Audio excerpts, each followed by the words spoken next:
This episode is brought to you by ArcLab.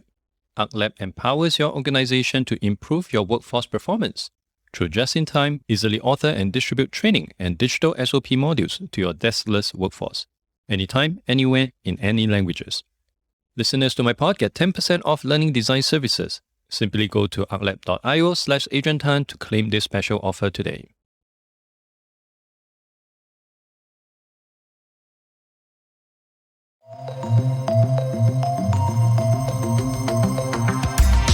Hi, I'm Adrian Tan, and this is my podcast where I deep dive into matters surrounding HR tech and the future of work. I was a former HR serial entrepreneur and write extensively about the future of work on my blog. You may know me better through the Singapore HR Tech Market Map that I created in 2017. In this podcast, I speak with the people who are enabling the future of work. From mindfulness coach to employee engagement platform, they are all helping companies to better navigate rising work and business demands. I'm hoping that sharing in this podcast will help you better prepare yourself and your business for what the future of work may bring. My guest today is Gaurav Chaubey.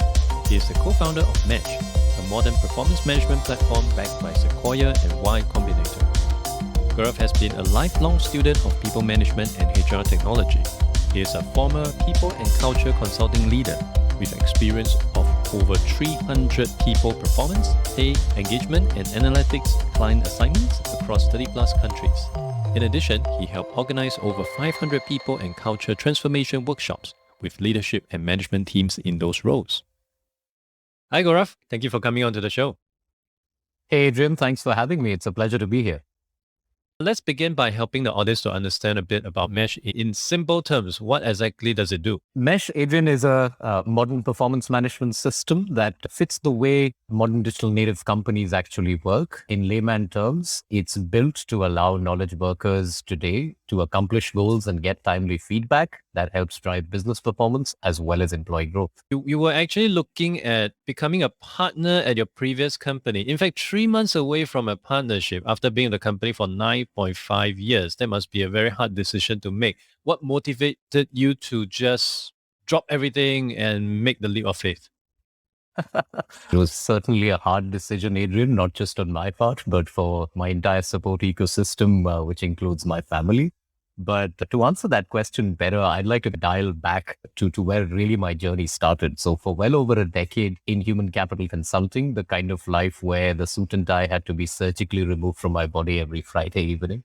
And during that decade or so, I had the good fortune and the opportunity, thanks to my employer's grant consultant, to work on about 300 plus client assignments in the space of performance management, employee engagement, and compensation and rewards. So you can argue that I'd largely been a one-trick pony throughout my journey. And literally that journey can be looked at in two parts. Pre-2016, when performance management was looked at as a way to review and assess employees and rate them and rank them at the end of a year or a period.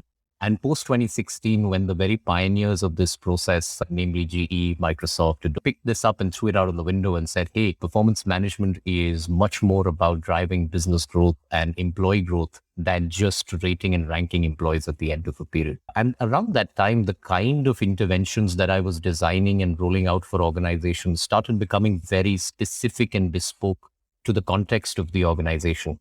And while as a touch-based human capital consultant, I'd spend a 6, 8, 10-month design and change management journey, designing very contextualized frameworks, rolling them out across the organization. When it came to actually institutionalized in any particular organization, i.e. onboarding this bespoke framework and this bespoke performance management approach onto, let's say, a digital tool, what I could see was there was just not enough opportunity for HR leaders and business leaders alike to onboard these bespoke frameworks or performance management approaches on existing platforms, be those performance management modules on HRMS platforms, which are extremely prevalent, or even the more new age specialized performance management tools. For far too many of my clients, the tool was dictating and constraining the process to the extent where the intention was to drive a new age performance management approach. But every time individuals had to comply with the process being run with the tool, it ended up being behaviors going back to the old, which was pre the whole change management intervention. And that's really where I started thinking there's only as much value that I can add as a touch-based practitioner where I'm designing a framework and I'm running multiple workshops over months and weeks and hours. But once the rubber hit the road and people went back to their day jobs, the old tools reinforced the old behaviors and the old approach. Around the same time, Adrian, I basically had the opportunity to actually partner with two seasoned tech entrepreneurs who were just coming off their previous startup that they had exited. So clearly I had an opportunity to marry my experiences and my learnings thanks to the platform and the exposure and the leaders of Grant Thornton that had given me over the last decade, with the legitimacy of actually building out a cutting edge tech platform to solve for the problems that I was seeing. And the culmination of these two was just too big an opportunity to pass up. And therefore, I took that particular hard call of saying, hey, I know I've been working towards this singular goal of making partner over the last 9 or 10 years at this organization that I absolutely love and adore.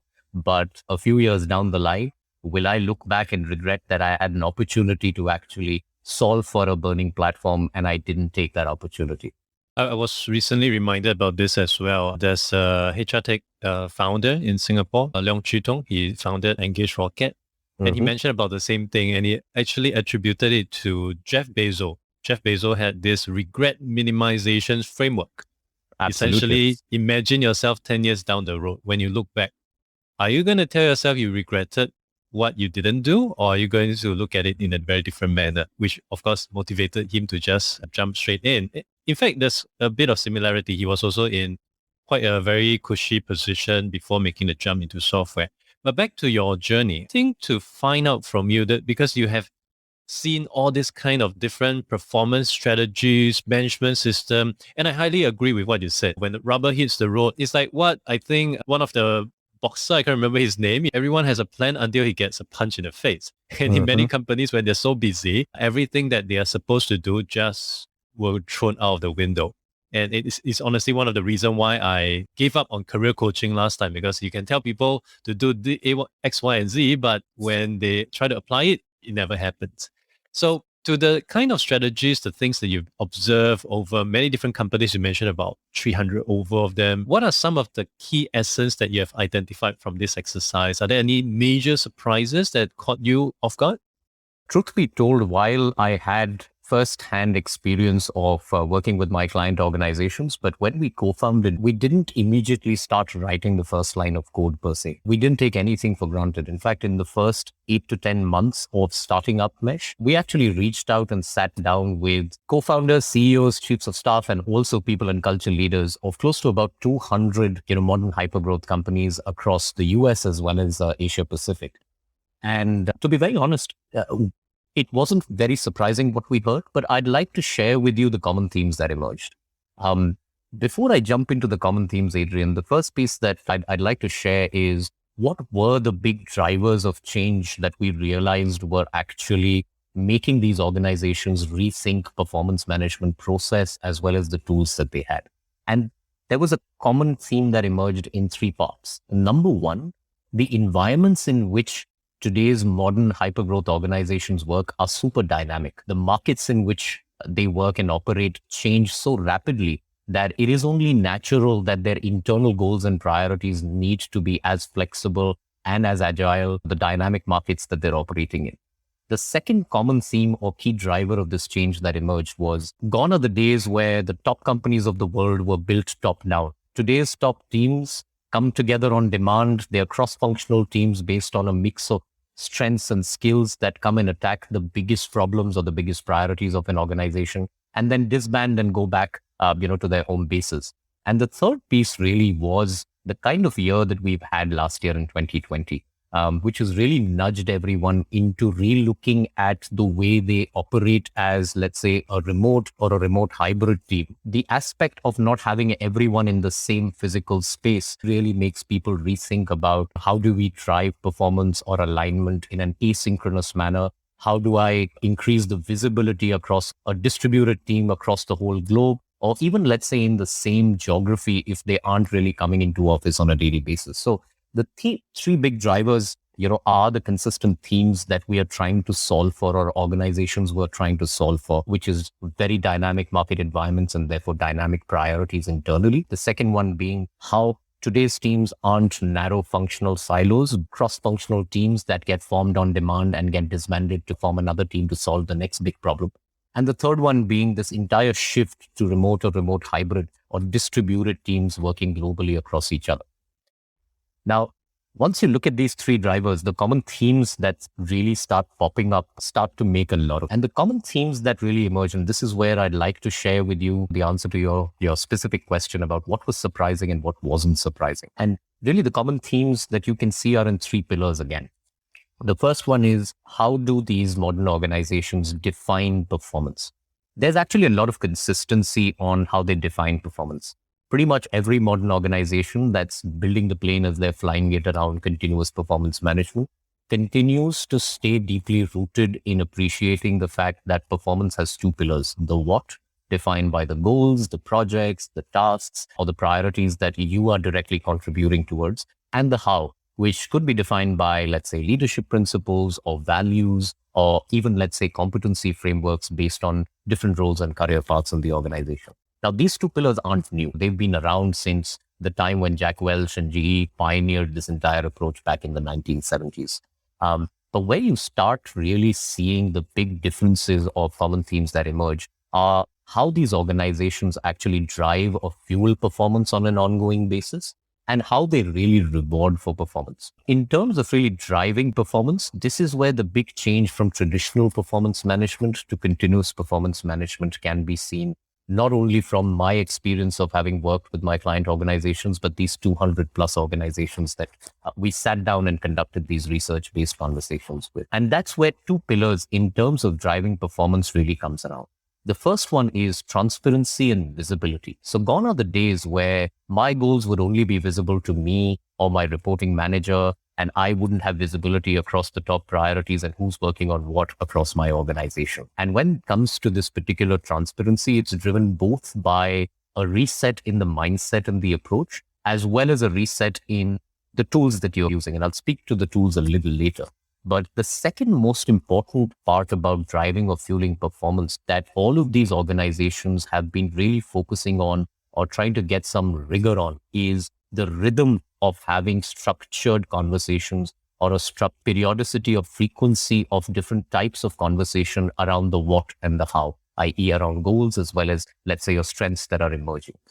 And that's where a lot of these organizations are focusing on manager one-on-ones as coaching conversations, where the manager is trying to understand what are you working on, what would you like to work on, what are your current strengths that are emerging, and therefore how can I make your employment experience more meaningful and also deploy you in areas that will really bring impact and value for my business. Or let's say even having fortnightly or monthly leadership stand-ups or even team stand-ups to have quick conversations around what's working well, what's not working well, who can help who.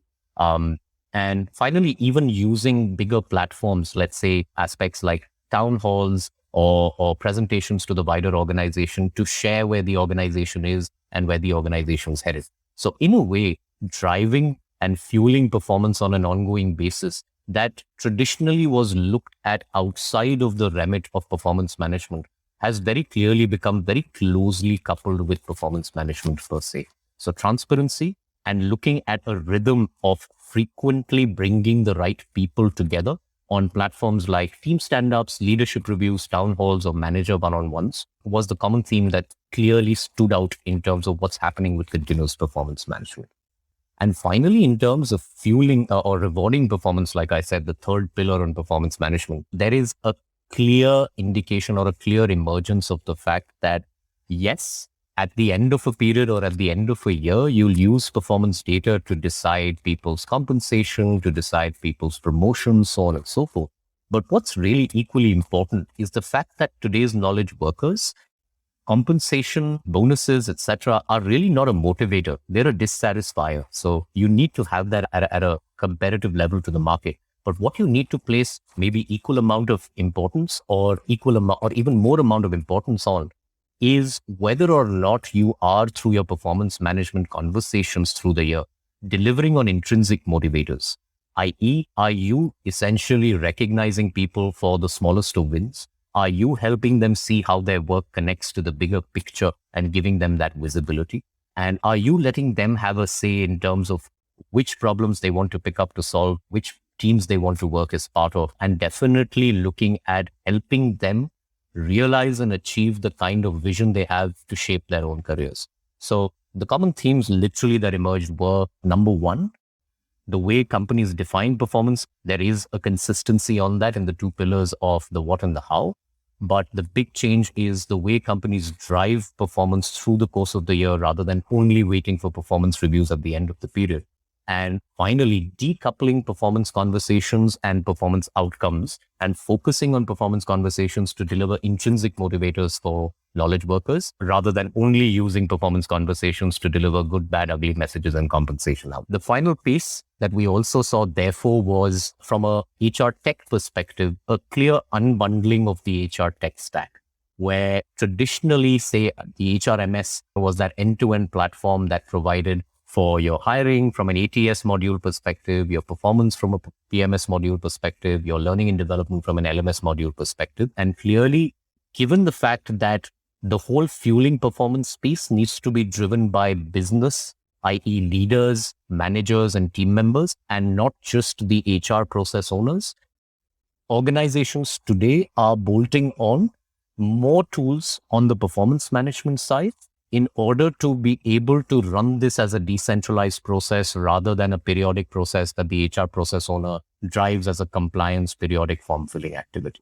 About this continuous performance management aspect and specific to companies that have been standing on the other side of the fence for the longest time, because as we have discussed, there are traditional ways of doing performance management, the once a year big annual paper exercise versus what you have discussed, the transparency, the town hall and all that. Based on your observation and based on what you've seen, how is the process like for someone who has traditionally been in that annual performance bucket for the longest time to go through that journey to transform to what we just shared, the kind of best practices that you're seeing in a lot of modern companies? Because I would imagine there's going to be so much friction, there's going to be so much pushback from the senior management who may be telling you, I've been doing this for the past 50 years. How is it possible for senior management firstly to get it into their head that this is the way to go?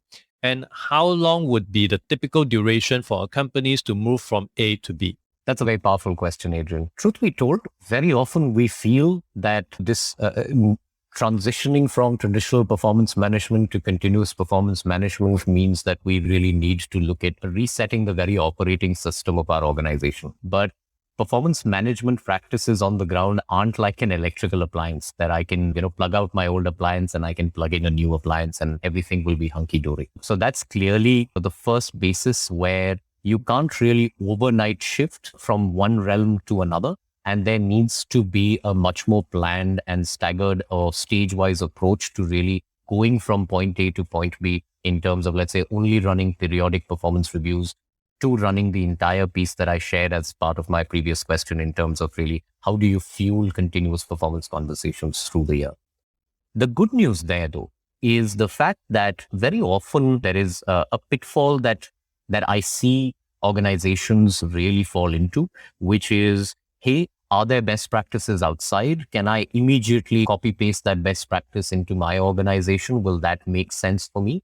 The answer to that is both yes or no. Like I mentioned, even in the last 5 years of my consulting career or the 200 odd organizations that we sat down with or researched, we found that the whole piece around performance management, irrespective of how you define your frameworks, how you actually drive visibility or run the structured conversations, the content of those conversations themselves do have nuances around the unique context of your organization. And that's really where, if you double click and look in and speak to the business owners themselves, you realize that even in the absence of, let's say, a tool to drive this in an organization, different parts of the business or different people, managers or different teams are already engaging in this in their own way, in their own small pockets. So even the largest of traditional enterprises today will have modern knowledge workers who are possibly, let's say, maintaining a Google Doc with their manager because they want to have that visibility with their manager and they don't want surprising messages at the end. So when you look inwards, and literally the inflection point, Adrian, that I see with most organizations who start to feel the pain or who start to take an organization-wide approach is the outcome of an engagement survey. Having run engagement surveys in 30 odd countries, I can tell you, yes, pay and benefits will typically be in the bottom quartile of your responses every time you run an engagement survey, because humans just can't be paid enough, and rightly so, to be honest. But now you'll also see relationship with managers, relationship with leaders, or performance management as a bucket scoring. So the pain or the request or the desire to shift from only having annual performance conversations to continuous performance conversations has started to come from the business. So this makes the life of people and culture leaders super easy, because they're solving for something that the business is demanding. And what we've seen is, even if there is not an organization-wide attempt, in the absence of that, there are small pockets across the organization where business leaders, people managers, and team members are already engaging in these practices and maintaining their own offline documents to do this. And that is where the great opportunity lies, where as an HR practitioner or a talent management leader, if I can actually gather the kind of structured conversations that people in the business are driving themselves and start to enable that as an institutionalized process, there's much greater buy-in, and it's much, much easier to go from point A to point B. So it firstly require, of course, a relook into your entire organization, and also to bear in mind each of us would have the unique nuances within the organizations to push out all these right measures, which of course is going to be a lot of work. But having said that, I think we can all agree that what you're able to achieve is far greater than the kind of effort that you of course will be putting in. Now, the other thing that I just want to maybe tap your opinion on is what we are looking at nowadays, and this has been popularized and mentioned many times in the media, which is the Great Resignation. Now, why am I talking about resignation? Because in today's context, there are, of course, still common reasons why people are resigning. And of course, one of the key reasons could be performance. I just want to understand from your perspective, how do you see performance as a motivator or an attribute to people looking at whether they would stay or leave the organization, especially in today's world where most of us, if not all of us, are still working remotely? Firstly, I'd like to address the entire situation of the Great Resignation. And the more I speak to Mesh's clients and leaders in those enterprises, the more I realize that, and when I marry it back to, let's say, really why there was a shift even pre-pandemic to relooking at performance management from only annual reviews to, let's say, more continuous conversations. The big reason was that when you wait for a 12-month period to have a career conversation with a knowledge worker, there are many surprising messages that get delivered. So even outside of compensation, even outside of, let's say, the opportunity to grow in an organization, there was a scenario where organizations were losing their top talent because the top talent did not agree with the final review or assessment that came to them from their manager after an annual roundtable that happened. So clearly, from a knowledge worker perspective, because they are driven or motivated differently, they're motivated by aspects like autonomy, mastery, and purpose, which I can go into subsequently. There was already resignations happening because organizations weren't really delivering these messages through the period of time where the top performers could realign their performance and actually have a better outcome at the end of the year. Now, with the pandemic and with the entire world's become like a global village, someone with the right skills, strengths, and experiences sitting out of India could be employed by an organization that's actually a hypergrowth organization in the US. So the opportunities for this top talent have just multiplied manyfold because traditional barriers like geographic preference or the functions that you fit into or the traditional roles that you fit into have completely disappeared when organizations since last year have realized there's a global talent pool they can tap into. More importantly, a lot of these skilled knowledge workers realize that they may not even need to be in continued employment. The gig economy and organizations looking at facilitating short-term project-based retainers or keeping people in different geographies through PEO platforms like remote.com, etc. That's become a real opportunity without the administrative hassle. So clearly the opportunities for a knowledge worker in anywhere in the world has immediately multiplied overnight since the pandemic. And that's really what's accelerating the Great Resignation. But what's hidden behind that? How do we really retain these top performers? How do you really retain your talent is when you start looking at the intrinsic motivators. And now I'll come back to the piece on understanding the science of actually engaging, motivating, and retaining knowledge workers and your top talent in your organization. Knowledge workers today want the autonomy and the elbow room to essentially understand what are the biggest challenges my organization faces and put their hand up to the big opportunities they'd like to work in. Traditional performance management simply can't deliver that. Only continuous performance conversations can bubble up these expectations and marry them with the opportunities in your company. The second piece is modern knowledge workers definitely don't want to wait a period of 12 months to be told whether they had a good year, a bad year, or here are areas that they really excelled on or areas that they could have changed. They actually want to understand how they can be 1% better every day on the strengths and the skills that really matter to them. So they definitely, in every employment opportunity, are looking at whether or not they're able to master a particular skill or a strength.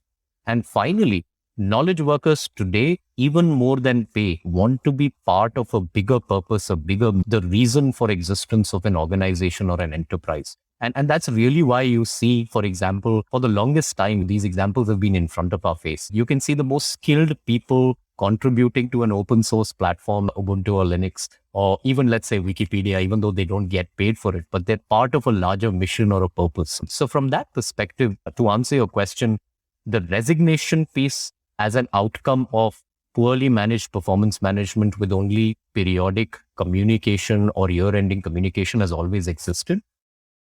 The pandemic has made the global market open to talent irrespective of where they're staying. So they have that much more opportunity. And therefore, the numbers of such exits because of poorly managed performance have really accelerated. And that's really what's driving the Great Resignation, in my opinion, and what I learned from our client organizations. One of the things that I do understand from a performance management perspective, and this is something that I can find on your website, is your key focus is very much on OKR. Now, for people who are not aware, OKR basically means objective key results. And across a lot of literature, there are also many other methodologies you can apply. You have KPI, you have MBO, etc. Why specifically OKR for you guys? The Mesh platform actually provides not only for OKRs, but any sort of goal setting methodology. And there's a reason why we work doubly hard to focus on the fact that our platform should allow for multiple different frameworks that any organization is comfortable with. Now, if you look at OKRs, as you rightly mentioned, objectives and key results, actually, they're nothing new, Adrian. Objectives and key results were pioneered by Andy Grove at Intel way back in 1984. They became super popular when Google picked it up and John Doerr kind of wrote that book, Measure What Matters, after he coached Brin Page around this aspect. But very often we see that one particular goal setting methodology does not actually apply to every part of your organization. And this is where the specific, one of the examples that, or specific aspects of what I was mentioning earlier, that every organization has very unique context. So you may have, and more often than not, you realize that objectives and key results are something that only scale up to, let's say, the top 2 or 3 levels in an organization. Whereas the wider organization really needs to have the visibility on the company's top objectives and key results, sit down with their managers, and then, irrespective of the methodology, ladder up their goals and say, hey, this is how I'm going to contribute to my company's OKR, to my function's OKR, to my team's OKR, or things to that effect. But why we also offer, if you look beyond objectives and key results as only a goal setting framework, and your absolute balance scorecard is something that's stood the test of time. Many enterprises still swear by it. There are certain organizations that swear by objectives and key results. There are many other organizations, not just in the hypergrowth space. To give you the example of Novartis, they actually, as a pharmaceutical sales and manufacturing organization, which is a behemoth from an employee base, they actually have self-authored goals irrespective of the methodology across the organization. But what's really important is the other side of OKRs. Really, what does the OKR framework encourage organizations to do? Number one, an OKR framework encourages organizations to manage goals across the organization completely transparently, where any individual contributor can look up what is my company's top objectives and key results. What is my CEO taking accountability to? Because it clarifies to them where the organization's headed. And as I said, every knowledge worker wants to be part of a bigger mission and a purpose. The second piece, from an objective key result perspective, is the fact that driving transparency in the way that you manage goals rather than saying, hey, my goals are only visible to me and my progress on my goals is only visible to me, is actually helps organizations surface redundant activities and actually align very quickly when these goals are changing given the dynamic market environment. Because if I have visibility on what, let's say, my adjacent team or a cross-functional team is working on, and have the ability to quickly have a conversation with the folks there that I could help out on this, or when can I expect this to be done, it just reduces the redundancy of having this traditional linear process flow where someone's setting a goal, the other person's updating it periodically, and what's happening in between is getting completely, which slows down the progress of a business and certainly frustrates knowledge workers because they then don't get the necessary credit for all the great work that they've done. And finally, even more importantly than transparency, the OKR framework actually encourages something called CFRs, which is conversations, feedback, and recognition.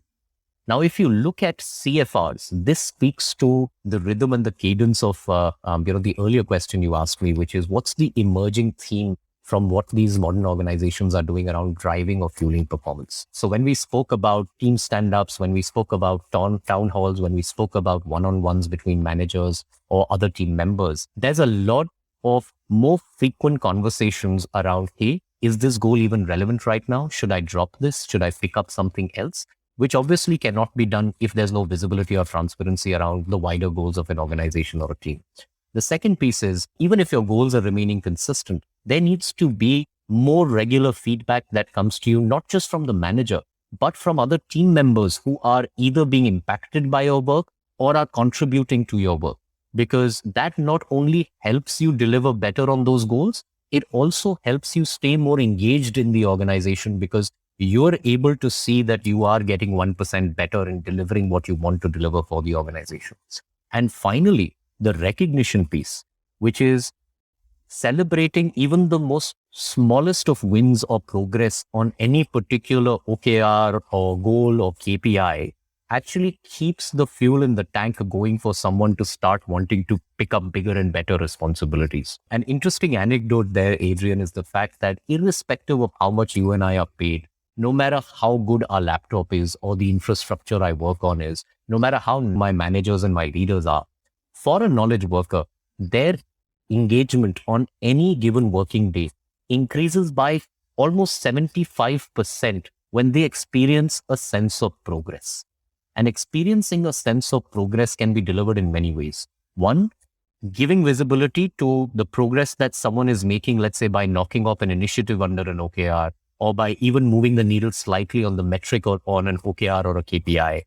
It can be based a shout out or a recognition that anyone in the organization has given Adrian or Gaurav for something that they did well or something that they went out of their way to deliver on because they wanted to help someone out. Or even simply by having a conversation between a manager and an individual where the individual feels that the manager has really taken the responsibility of shaping up my career. So there's clearly an opportunity for me to progress. So bottom line being, objectives and key results are great, but one should not try and only ascribe to the framework of objective and key results, not get too married or wedded. You don't need a PhD in understanding how to cascade objectives or key results. So just like I mentioned earlier, an organization can take baby steps from traditional performance management to continuous performance management, even in the area of goal management. So even if you have KPIs across your organization and they're well set and people agree with them and they're clear and they've been working for you, all you need to do is drive transparency and visibility around everyone's KPIs. But even more importantly, add the element and the cadence and the rhythm of CFRs, which is conversations, feedback, and recognition on those KPIs, rather than just wait till the end of the year to give a weighted average score on your KPIs and rank people to decide their compensation.